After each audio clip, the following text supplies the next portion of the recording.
Hi everyone, my name is Mehar Sindhu Batra and I'm back with another video. Today's video is going to be a little bit different from what I usually talk about, but it is a topic extremely close to my heart. And right now, as I'm traveling, I thought this could be a perfect opportunity to talk to you about something that is so close to my heart, and that is how to be mentally strong. After many years of feeling very low about myself, I today can proudly say that I am a very positive person, and I think it's not just me. Everyone has the ability to be mentally strong. I feel really passionate about this because there are many times that people ask me, how am I always so positive? And that doesn't mean that I don't feel negative or don't have bad days. It's just my own internal mechanism and my own techniques for me to be able to bounce back up when I am done feeling low.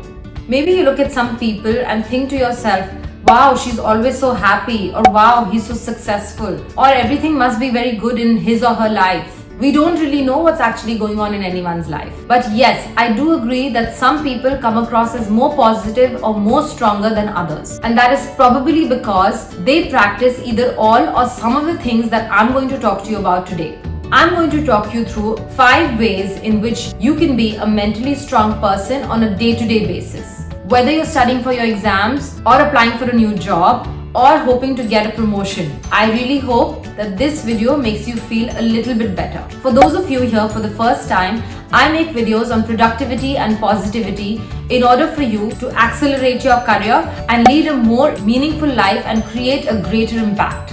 So without wasting any more time, let's dive into what today's video is all about. My first point on how to be mentally strong is positive self-talk. Did you know that we have about 50,000 to 80,000 thoughts each day? That means we talk to ourselves consciously, subconsciously more than we talk to anyone else around us. And imagine, out of those 50,000 to 80,000 thoughts, if most of those are negative, imagine the kind of effect that would have on your self-esteem and your self-confidence. Positive self-talk is the power of talking to yourself. Your world is what you make it. You create your own reality. You can take small steps in order to ensure that the thoughts that you are thinking to yourself turn out positive. For example, instead of saying, there is no way this can work, say something like, I can try my best and make it happen. Practice self-compassion. Be your own best friend. If something didn't work out well, tell yourself, it's okay, you didn't succeed. Try again tomorrow. Try better tomorrow. Learn from your mistakes. Forgive yourself. One small thing you can do every day is wake up in the morning, look at yourself in the mirror and say the opposite of the thing that you're struggling with. For example, if you have low confidence, you can say, you're going to be amazing today. You're going to be full of confidence, vibrance, or maybe you want to start exercising. You can wake up in the morning and tell yourself, yes, today I'm going to be fit and healthy and I'm going to exercise for 20 minutes. Positivity is something that was imbibed in me in my childhood. My grandfather taught me this phrase in Punjabi. He always used to say the words Chardi Kala, which is a state of eternal optimism and joy. It means you must always try and have a positive outlook in life, even in times of adversities. And that's how he taught me and my sister to live our lives. So I encourage you to give yourself some credit and look at how far you've come instead of looking at how far you have to go. Appreciate the little things in your life and make a list of the things you love about yourself and read those things out to yourself every day. That is the only secret to positive self-talk. It'll instantly make you feel a little bit better about yourself. My second point is stop comparing yourself to others. I know this is easier said than done. I myself compare myself to others lots of times, but this point is just to make sure that you reduce comparing yourself to others. We all know that social media has many advantages, but it has had the most number of negative effects on mental health. Strong negative emotions such as envy, jealousy, hatred only make you feel low instead of anything else. Don't spend too much time on social media. When you come back home from university or work, make sure you have some device-free time to do things you really like to do. That could be reading, cooking, taking a long shower, or talking to your loved ones. And that is very important. You need to count your own blessings before you compare your life and your journey to other people. Focus on your own journey. Nobody else is you. You were sent to this world for a greater purpose, and your story is unique and different from everybody else's. The The things you feel are holding you back today are going to make you a stronger person tomorrow. Instead of sending negativity to a person who you're comparing yourself to, send them love and affection. Instead of feeling sorry for yourself, you can think things like, wow, I'm so happy for her, or I'm so happy for him. I hope he or she is successful at what they're doing, and I hope to reach that level someday. Turn those negative emotions and negative thoughts into challenges for yourself, and make that your bigger goal or dream and break them down into smaller steps. Life is too short to be complaining about the things you have. Instead, flip it and count your blessings and practice gratitude for what you already have in your life. Maybe the things you have are being envied by other people, and then it's a vicious cycle. Instead of wasting your energy and time comparing your life to others, spend that time on reflecting on yourself, on how you can improve yourself and be better at what you want from life. The second point leads me on to the third point, which is no self-pity. Stop feeling bad for yourself. We all go through phases in life when we feel sorry or bad for ourselves. You need to remember that a bad day or a bad week does not mean that you're living a bad life. If you're feeling sad, angry, low, frustrated, upset, it's okay. You're human. It's alright to feel those feelings. Be sad, be angry, be low for a while. It's even okay to cry sometimes. Crying doesn't mean that you're a weak person. It just means you're feeling these emotions and you want to take them out. And that's alright. When you're feeling these negative emotions, just take some time out. Take a break. Do things you really like to do. That could be going for a long walk in your garden, or taking a long shower, or talking to your mom or dad, or reading a book, listening to music, watching your favorite TV show. Do things that you know will change your mood. And after you have taken a break and done things that you like to do, bounce back up and move on. Stop prolonging or extending your sadness or anger. Don't be a past-oriented person. What's done is done.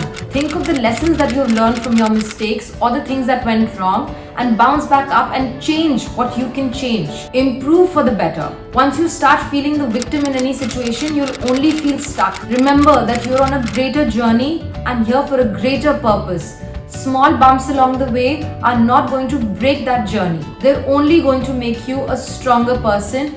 Every scar makes for a great story. Life as we know it and as we're experiencing is a creation of our own thoughts. Instead of seeking sympathy from others for things that went wrong in our lives, we can take that same time and that energy into creating something positive for tomorrow and learning from those mistakes to improve ourselves. And this third point brings me on to the fourth point, and that is practice self-improvement. I have talked about this in my video before, but I'm going to talk to you about it again, and that is have a growth mindset. There is a difference between a person with a fixed mindset and a growth mindset. These people are lifelong learners. They are inquisitive people. They want to know how the world works and how they can make things even better. Someone with a growth mindset also really values feedback.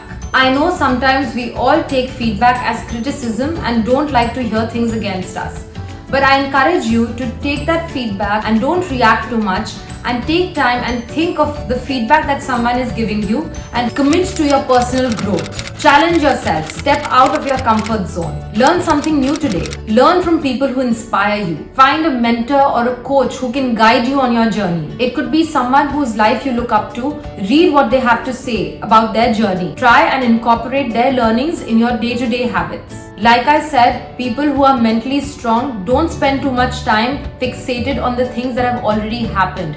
They keep improving themselves on a daily basis. For example, you could start a 30-day challenge. I really wanted to increase my general knowledge, so I told my husband that I'm going to learn about one new topic every day. That could be about sports, culture, politics, economics, books, movies, anything. And every day I researched about one particular topic for 10 minutes. And I discussed it with him at the end of each day. This way, it started a conversation between us, increased my knowledge and his knowledge, and it made us remember the things that we talked about. Which brings me to the next point, which is develop good habits. Just like to stay physically fit, one has to give up on bad habits such as eating junk food. In the same way, practicing good habits makes you a mentally strong person. It takes 21 days to create a good habit. Break up your big goal into small realistic goals and celebrate your small wins. Let's say you want to start studying, but you're not able to get into the flow and are perpetually having concentration issues or are distracted. Start setting smaller challenges or tasks for yourself. That could be you start studying in blocks of 20 minutes every day or solving 10 questions a day. And gradually you can start increasing that day by day. Let's say you want to develop a habit of reading. All you can do is start by reading 2 pages every day. Why 2 pages? Because it breaks down your bigger goal into smaller goals. And when you read those 2 pages every day, you'll feel good about yourself and feel like you're making progress. And that's going to keep you on from doing it every single day. If you set unrealistic goals, you may not even start, which is why it's important you break your bigger goals into smaller chunks. Some of the other good habits you can develop are reading, meditating, practicing gratitude, eating good food, going for walks, taking mini breaks, or watching TED Talks, reading articles, drinking at least 8 glasses of water every day. One of the things I personally do is practicing gratitude. You don't have to take out time specifically for feeling grateful. Practicing gratitude can be just the way you live, just like breathing. Sometimes when I'm walking, with every step that I take, I say thank you, thank you, thank you. And that could be for even the smallest things in my life. Let's say I'm feeling good about my health or my parents' health. All I will do is say thank you for keeping my mom healthy. Thank you for keeping my dad healthy. People who are mentally strong practice gratitude and count their blessings. Instead of focusing on the things that they don't have, they focus on things that they already have. And on that note, I'm going to end today's video, and I'm challenging you to make a list of the 10 things that you love about yourself and 10 things that you are grateful for.